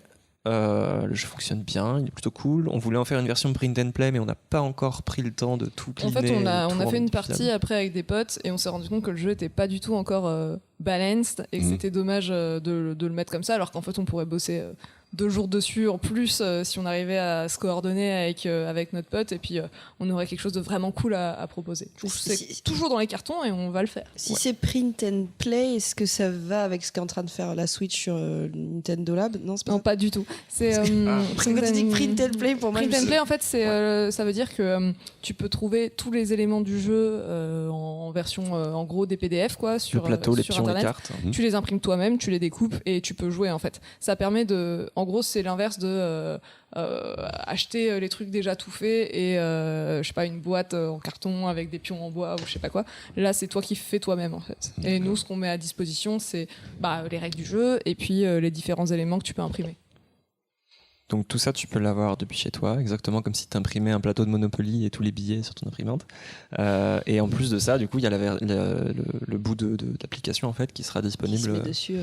depuis n'importe quel téléphone. Et voilà, donc peu importe que tu aies un iPhone, un Android, ce que tu veux, ce sera sur une page web quelque part. Tu y vas et tu peux lancer ta Avec partie. un Nokia 3210, ça marchera pas. Avec un smartphone, j'ai dit bien smartphone. Ceci dit, Le avec une téléphone n'est tablette. pas intelligent. Avec une tablette, ça fonctionne aussi. J'ai l'impression que vous avez, parce que vous avez parlé du fait qu'il y a les valeurs que vous voulez transmettre, mais j'ai l'impression que vous accordez beaucoup d'importance à trouver une forme qui n'ait pas été exploitée avant. Alors, pas été exploité avant, je sais pas. Ouais, si, c'est assez important, mais c'est pas non plus. Dans tous les cas, on va s'inspirer de choses qui ont été faites ailleurs. Enfin, le jeu de société en question, par exemple, voilà, on n'a pas réinventé le concept de plateau, de pions et de cartes. Genre, c'est déjà là. Et voilà. Dans les règles du jeu en elles-mêmes et dans les mécaniques, c'était. Il y a une histoire de points à marquer, il y a une histoire de cases à convertir, etc. C'est un jeu de bluff, en fait. C'est un jeu de bluff relativement classique. Après, oui, la forme qu'il y a autour, on avait envie de s'éclater et de faire un truc qu'on n'avait pas vu ailleurs, mais c'était pas. Disons que le point principal de l'identité d'Accidental Queens, c'est pas. On est innovante et disruptive comme n'importe quelle Mais startup. vous expérimentez, Tu l'as en fait. dit, oh là là. Je l'ai dit. J'ai l'impression que vous expérimentez juste, quoi. Que ce soit innovant ou pas, C'est ça. vous expérimentez. C'est qu'en fait, on pense que le fait qu'on soit indé et que justement on ait cette liberté créative, c'est important. Il faut qu'on l'exploite. En fait, c'est pas une fois qu'on est sur une énorme prod avec plein de contraintes qu'on peut se permettre de dire ok, on va tester ce truc complètement perché et ça se trouve en fait c'est une super idée de jeu et on peut en faire quelque chose. Donc là, particulièrement sur des trucs qu'on savait qu'on allait faire en une semaine et pas plus, on s'est dit c'est parti. On peut fait se lâcher, vraiment quoi. les trucs perchés, ça va être bien. Et alors, du coup, ça sort pas tout de suite, mais Ça, est-ce qu'il y a c'est- quelque chose qui sort bientôt? Alors après, voilà, il y a un Je vrai lâcherai pas. projet, un Ça sort vrai bientôt. truc. Il y a un truc qui est sorti le 1er mars aussi. Ah oui, pardon, j'ai hurlé dans les trucs. Le 1er mars, A Normal Fun est sorti sur Switch. Attendez. J'ai pas enregistré. Non, c'est bon. Désolée. J'ai eu super peur. Ça fait 1 heure qu'on parle juste Je pour me nous. suis fait une frayeur. Non, c'est bon. Tout va bien. Non, ça a bloqué, mais c'est reparti en fait. Mais c'est bon. C'est parce que t'as crié. Oui, je pense que j'ai fait peur à mon ordinateur. Du coup, je t'ai coupé, désolée. Non, mais Il du sort coup, le 1er mars. 1er Oui, le mars, 1er mars. A Normal Fun est sorti sur Switch. Et Et voilà, et il est possible. Du coup, on a sorti un autre jeu, donc voilà. Je vous laisse tirer les conclusions. Donc pour les gens qui n'ont s'imposent. pas de téléphone mais qui ont une Switch, Qui n'ont pas de maintenant téléphone, jouer. qui n'aiment pas jouer sur PC, voilà, il y a plus d'excuses, il y a aussi sur console. Vous pouvez le faire sur Switch. Mais ça Voilà. vibre. Et en plus, ça Et vibre ça alors que vibre. ça vibre pas sur les téléphones. Et ça, je trouve ça assez fou. Ça quand change même. Et sinon, en vraie grosse prod qu'on a en cours, après ces 2 semaines de jam, on a pris un autre projet qu'on avait sur le coude depuis un moment, un truc qu'on avait pitché. On avait un petit tableau Excel, enfin un fin Google 2016, Sheet je avec tous les pitchs en fait qu'on avait Ouais. en tête, et puis on a fait il y en a beaucoup, viens on va les noter et tout, et puis on va voir lesquels sont intéressants ou pas. Il y avait des trucs, il y avait On va des les trucs mettre qu'on dans n'aurait un jamais dû graphique. on n'aurait jamais dû Ça les te plaît, écrire. ça, hein. C'était pas bien. Mais oui, tu connais pas le truc comme ça, faisabilité, intérêt. Et après, tu Non. positionnes. Et tes- après c'est t'as un juste nuage un de abscisse, points et Exactement. J'adore. T'aimes bien les trucs genre les graphiques. Elle aime bien. les Elle aime. Excel. Les Excel, ouais, j'adore. Enfin voilà, du coup on a pris un de ces projets-là et on a commencé à travailler dessus en décembre dernier. Voilà, et donc on s'est entouré de nouvelles personnes pour rejoindre l'équipe, parce que du coup, entre-temps, on était revenus que à 2, Myriam et moi. 2,5, il y a toujours Simon. Alors il y a toujours Simon, oui, effectivement. Que c'est Simon, notre- qu'on salue. qu'on salue. une nouvelle Salut personne. Simon. Et puis on a reconstitué une équipe, d'abord avec Emmanuel Corneau, anciennement game designer chez Ocelot Society, ainsi que plein d'autres Alors trucs je sais pas chouettes. si vous avez entendu parler d'un super jeu trop cool qui s'appelle Event Zero. Oui, Voilà. j'ai pas ben, encore il a terminé, travaillé il faut que je dessus. continue. Donc en fait on a juste été piqué des gens qui avaient bossé sur Event Zero. Donc on a récupéré Manu qui était un des game designers. Et on a récupéré aussi leur sound designer Swan et On salue aussi. qu'on salue aussi. Et on a Coucou. aussi parce que c'est intéressant comme profil par rapport au jeu sur lequel nous travaillons actuellement. On a récupéré aussi Pia Jacquemart, qui est une super meuf qui est writer chez Cyanide actuellement et qui était journaliste avant et qui écrit super bien. Voilà. Qui a fait du Et podcast. donc avec aussi. cette super équipe de choc de 6 personnes qui est, je vais remettre une petite couche, comme vous l'avez sûrement remarqué, parfaitement paritaire. Et, on a commencé à travailler sur un nouveau projet.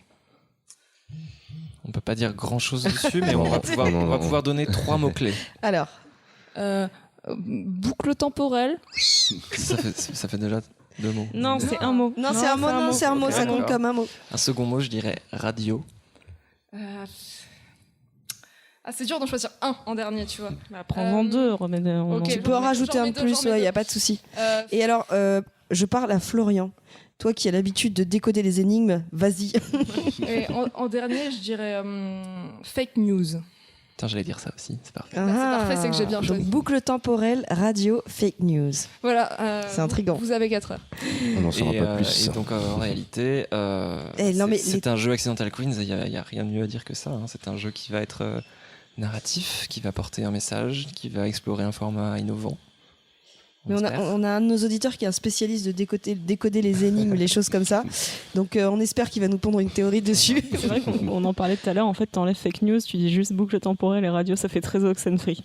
Mais apparemment, ce n'est pas du Ouais, tout. mais là, il y a fake news dedans. Est-ce qu'il y a Trump dedans? Non. Fake news, Trump. Alors c'est un truc assez rigolo d'ailleurs que tu dis ça, c'est une volonté qu'on avait sur tous nos jeux, c'est de pas mettre un setting dans Réel. réel, pas dans un vrai pays ni une vraie ville, parce qu'en fait on fait pas des jeux que pour les Français ni que pour les Américains, et du coup quand on traduit le jeu dans une autre langue, on veut que je sais pas, s'il y a des gens qui jouent au Brésil, qu'ils aient l'impression que ça se passe au Brésil en fait. Et puis surtout, ça vieillit mal des fois ce genre de choses. Aussi. Du coup, on a essayé de mettre le moins de références au monde réel que possible. Alors, on va retrouver des petits écarts. Genre, à un moment, je crois qu'on parle de Noël dans Normal Lost Fun. Noël qui n'est pas encore universel. Ouais. Mais du coup, on essaye d'être justement le plus universel et de pas faire ce genre de références dans les jeux. Pour que ça puisse parler à tout le monde. Exactement. Donc, pas de Trump. Bon, de toute façon, moi, on entend parler. c'est pas plus mal. Je pense. Sauf si on peut le dégommer, mais c'est pas plus mal. C'est genre un shooter où en fait, c'est la tête de Trump partout. C'est ça, ouais. Comme Ce ça, il pourra podcast dire est que- désormais censuré aux États-Unis. Oui, ouais, je pense. Non, mais ça va, ils parlent pas français, donc ils s'en rendront jamais Comme ça, compte. ils pourront dire que c'est vraiment le problème des jeux vidéo qui crée des problèmes de violence avec des chats. Bah oui, c'est vrai que c'était une de ses dernières sorties. Il voulait équiper des profs et il disait que c'était la faute des jeux vidéo. Ah oui, je trouve ça génial. Il y a un comique qui a fait toute une blague là-dessus. Je sais plus comment il s'appelle, mais qui disait mais oui, mais quelle bonne idée. Puis oui, c'était Verino. Oui, c'était- Verino, il en a parlé. T'as été prof, Pumpkin. Hein ? T'as été prof ? Ouais, j'ai été prof en Chine. Parce que du coup, j'ai lu un truc assez rigolo qui disait vous voulez équiper les profs avec des armes, mais est-ce que vous les avez déjà vus allumer un vidéoprojecteur ? Juste une dernière question, parce que là, vous avez parlé de prof. Non, mais si, moi aussi, je pourrais rester toute la nuit. Mais non, vu qu'on parle de prof, d'éducation, qu'est-ce que vous pensez du débat actuel, justement, qui a été lancé, je crois, par Télérama ? Parce que pour resituer, Ubisoft a sorti un mode sur Assassin's Creed qui permet qui est un peu un truc didactique, qui permet de c'est un découvrir. mode musée. Hein. Ouais, c'est un mode musée. Et donc la question se pose beaucoup entre l'éducation et le jeu vidéo. Et je trouve que justement, sur la série des normales, il y a quand même un truc où on apprend pas mal de choses. Et vu que c'est ludique, on ne le subit pas. Et justement, sur ces questions d'apprentissage et de jeu, est-ce que vous avez quelque chose à dire ? Oui, c'est cool. En fait, A Normal Lost Fun a été utilisé par des profs. On a reçu des mails, il y en a qui l'ont fait de leur plein gré. C'est pas du tout nous qui leur avons envoyé le truc en disant « Ouais, regardez, c'est un super outil d'éducation ».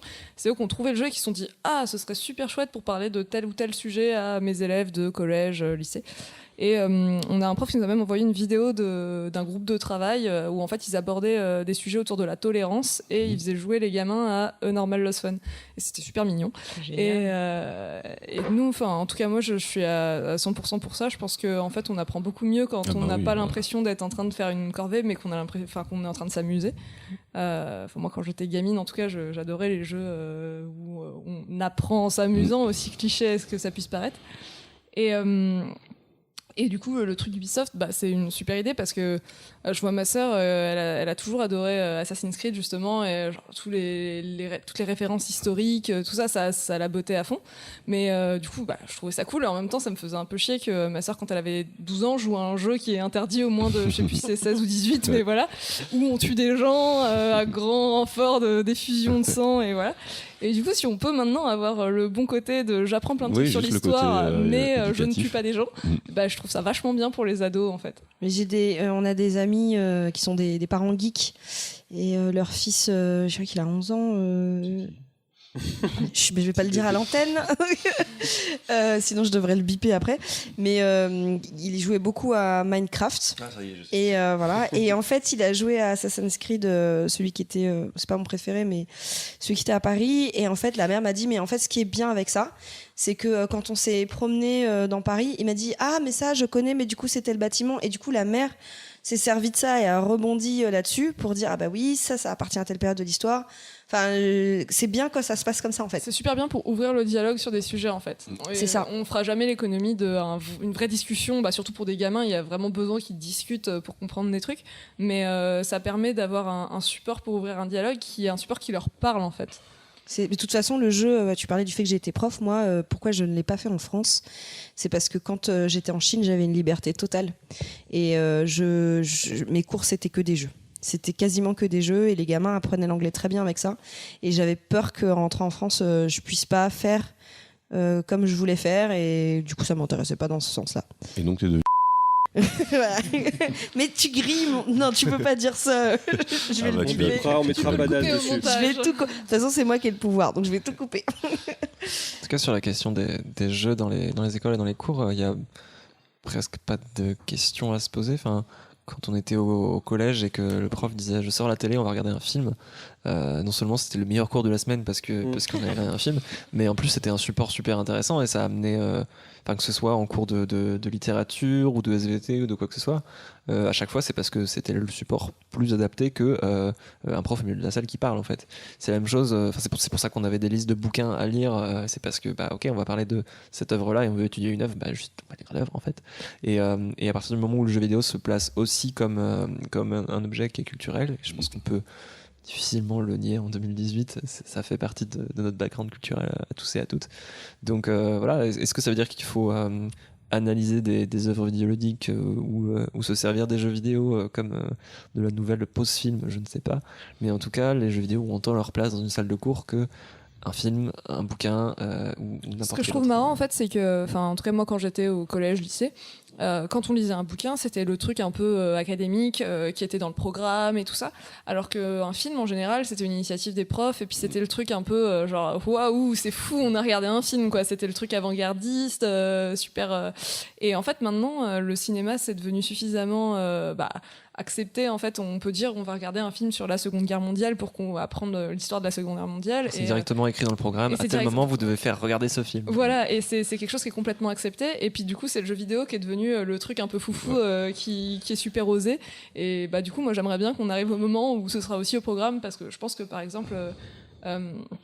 Pour aborder plein de thématiques, même sociopolitiques, tu prends le jeu Papers, Please, et puis voilà, tu peux expliquer ce que c'est que l'immigration et les problèmes d'État totalitaire et ce genre de choses, et c'est vachement plus intéressant que je sais pas, faire des exercices ou lire un manuel de cours, quoi. Ça va être marrant, ouais, quand en rentrant de l'école, t'as des gamins qui disent « Oh non, je dois jouer à mon jeu ». Comme moi quand on me demandait de jouer, qu'est-ce que tu fais ? de lire T'inquiète. tel bouquin. Dis donc, Julien, tu n'as que 30 minutes sur Steam sur ce jeu, je te vois.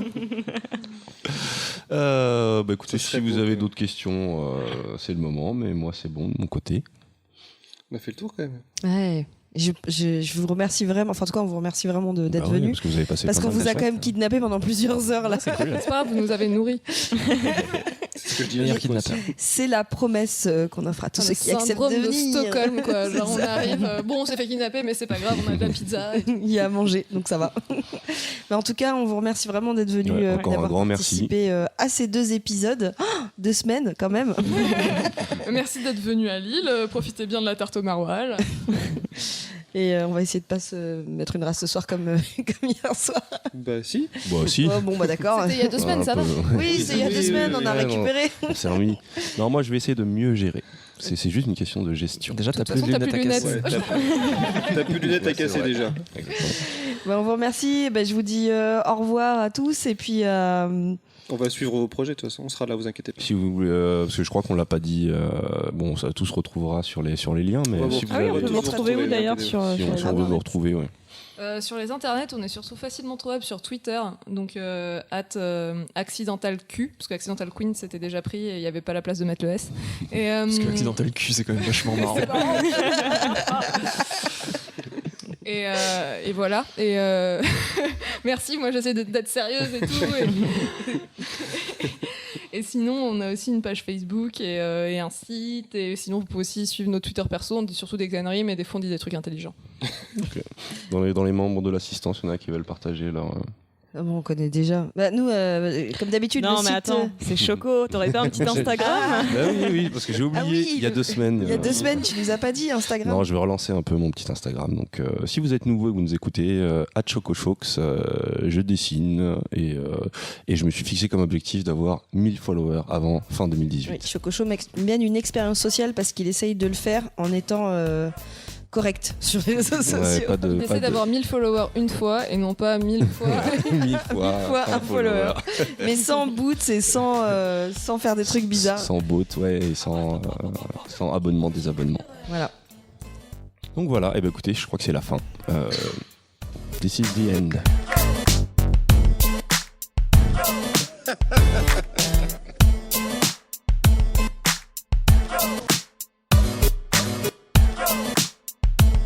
À base de pop, pop, pop, pop. Culture